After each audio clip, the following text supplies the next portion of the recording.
Well, guys and gals, hopefully the jigsaw is starting to come together. We're now going to build a campaign, and I'm going to do it on the screen right before your very eyes.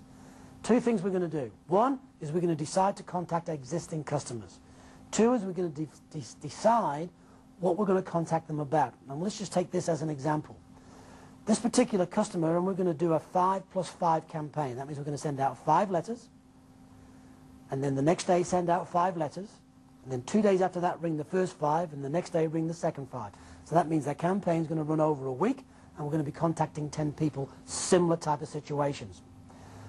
Assuming for a moment that they were new car buyers, and they purchased their car, say, 2.5 to 3 years ago.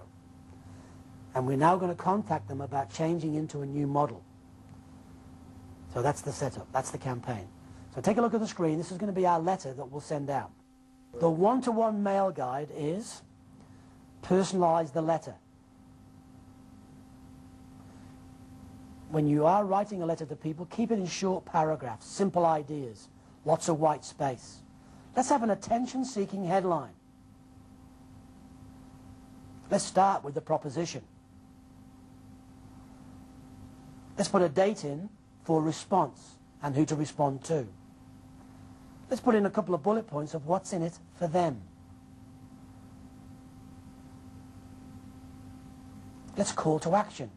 What has the customer got to do now? What's his choices or her choices? Let's make sure we keep it to one page and add a PS. Why a PS?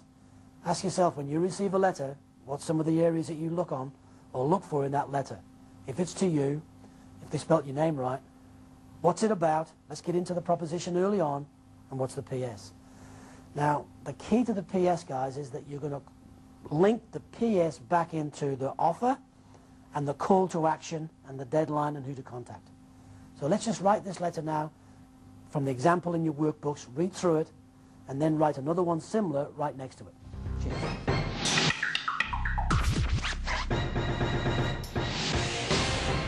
Ooh, starting to come together? See, it's very simple when you just make the effort to put some simple things in place.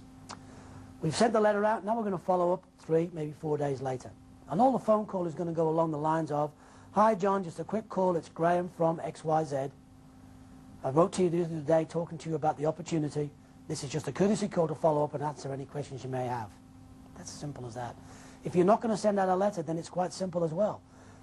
"Hi John, it's Graham from XYZ. Just thought I'd give you a quick courtesy call. We're looking at or considering running a promotion on new vehicles over the next couple of days or the next week.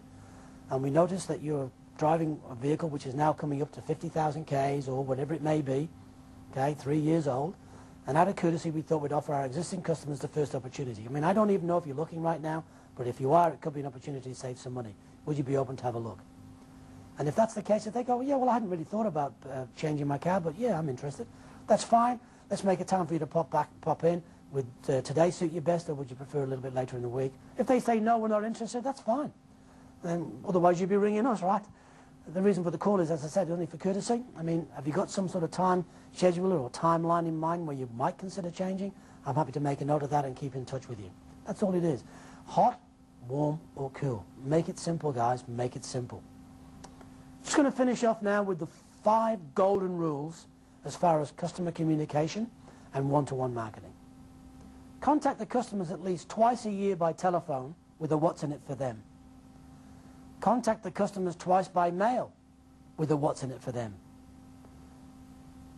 And if you are going to send out a mail out, it can be a letter or a postcard. I really recommend postcards and thank you notes because they're much easier to read and much more effective. Wow, there's a lot of information there, I understand. The interesting thing is once you start to put together your campaign and maybe writing your telephone follow-through or follow-up, it's much more simple than you really think. The key to that is having a go. Let me make a suggestion.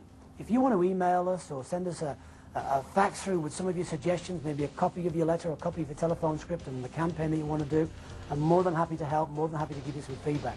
Because we walk the talk, if you like. You work for your customers, and let's remember, we work for you.